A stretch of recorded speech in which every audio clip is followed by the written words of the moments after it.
Bom, pessoal, até agora a gente viu o quê? Que os átomos, eles são estáveis, né? O que que isso significa?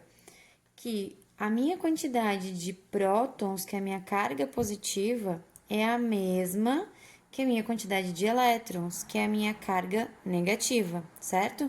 Então, se eu tenho um número de prótons igual ao número de elétrons, as cargas se anulam, e aí eu vou ter um átomo estável, certo? Então, a gente representava o átomo dessa maneira, né? Então, o símbolo, o número de massa, que é representado pela letra A, o número atômico, que era igual ao número de prótons, que é igual ao número de elétrons, certo? O que eu fiz aqui? Eu fiz uma representação esquemática, né? Então, aqui dentro eu tenho o núcleo, onde eu vou ter 11 prótons, certo? E quantos nêutrons? A diferença aqui, né? 23 menos 11 dá 12, então eu vou ter 12 nêutrons. E vou ter também 11 elétrons, né? E esses elétrons vão estar na eletrosfera. Se a gente separar em camada, eu vou ter a camada K cabe em 2, a camada L cabe em 8 e a camada M, 1, certo? Para fechar os 11 elétrons. Beleza. Aí eu desenhei aqui, né? Camada K, a camada L e a camada M. Camada K tem 2 elétrons, camada L tem 1, 2, 3, 4, 5, 6, 7, 8 elétrons e a camada M tem 1 elétron. Beleza? Muito bem. O que pode acontecer aqui, ó? Vamos pensar que esse elétron foi embora. Ele perdeu esse elétron saiu da órbita ali da eletrosfera, certo? E aí eu pergunto para vocês o seguinte: quantos prótons esse elemento vai ter depois que saiu esse elétron? 11, né? Não mexeu em nada. O próton tá ali dentro do átomo, não foi mexido, certo? Então eu vou ter 11 cargas positivas, ok? Quantos elétrons eu vou ter?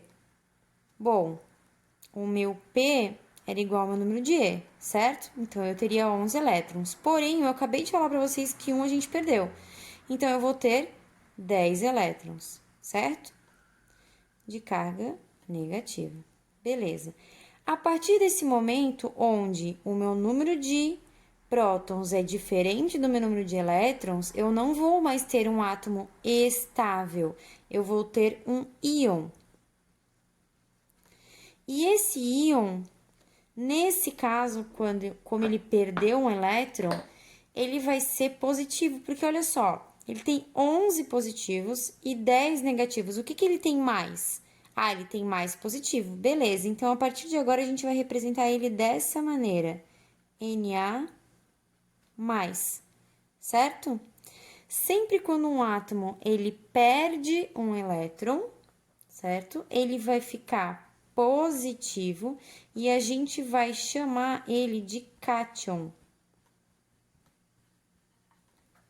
Beleza?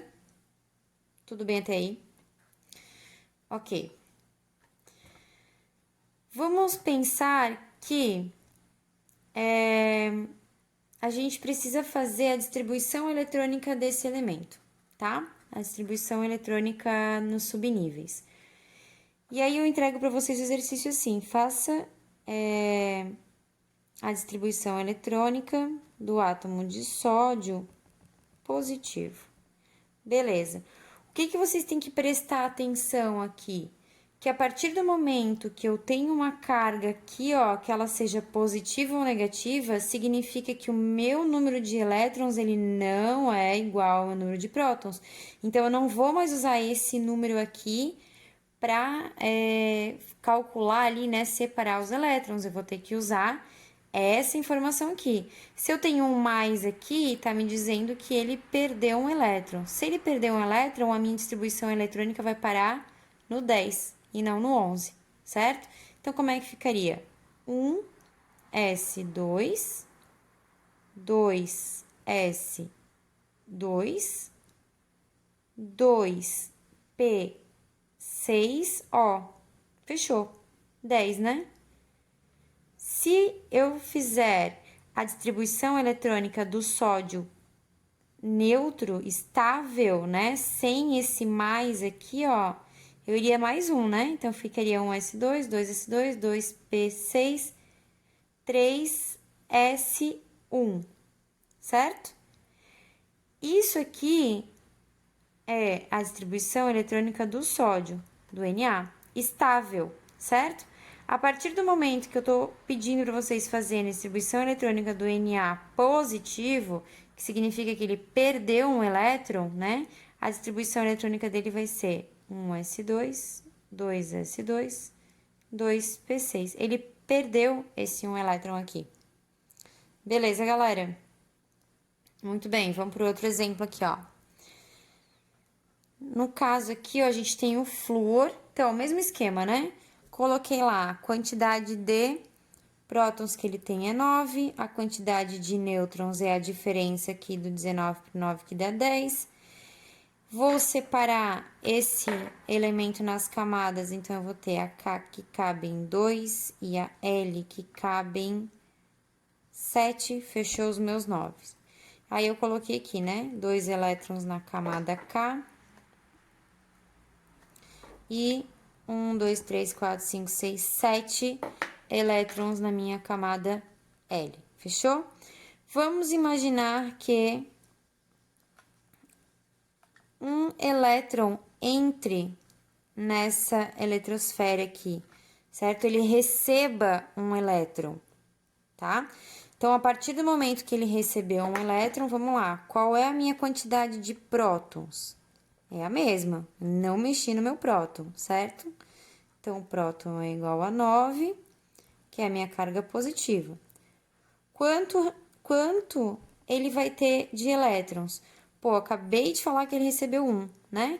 Então, se ele tinha 9 elétrons, nesse caso, ele vai ter 10 cargas negativas. Percebam que, nesse caso, ele tem mais carga negativa do que positiva. Então, a gente vai representar ele como F menos. E a gente chama ele de ânion. Certo? Então, todo átomo que recebe um elétron fica negativo e a gente chama de ânion. Todo átomo que perde um elétron, a gente bota ele como positivo e chama ele de cátion. Beleza? Vamos fazer a distribuição eletrônica aqui. Vamos lá. Se eu fizer a distribuição eletrônica do F estável, certo? Com o mesmo número de prótons, elétrons e número atômico. Vamos lá. Então, é 1s2, 2s2, 2p5. Fechou? 5, 6, 7, 8, 9. Beleza. Agora, se eu fizer a distribuição eletrônica do F negativo, eu não vou mais ter 9 elétrons, eu vou ter 10. Então, vamos lá. 1s2, 2s2, 2p6. Certo? 6, 7, 8, 9, 10. Beleza, galera? Isso era a última partezinha que estava faltando no conteúdo de vocês, tá? Lembra que na semana que vem a gente vai fazer uma atividade avaliativa que vai até aqui, tá? Esse aqui é o último conteúdo que vai cair. Então, vai cair modelos atômicos e toda essa parte de estrutura atômica, de partículas atômicas, vocês fazerem esses desenhos, interpretarem esses desenhos, fazer distribuição eletrônica e essas coisas, beleza? Quem tiver dúvida nos exercícios, por favor, me chama lá no Hangout ou comenta no vídeo do YouTube que eu vou ajudando vocês, beleza? Então é isso por hoje, tá bom, galera? Beijo!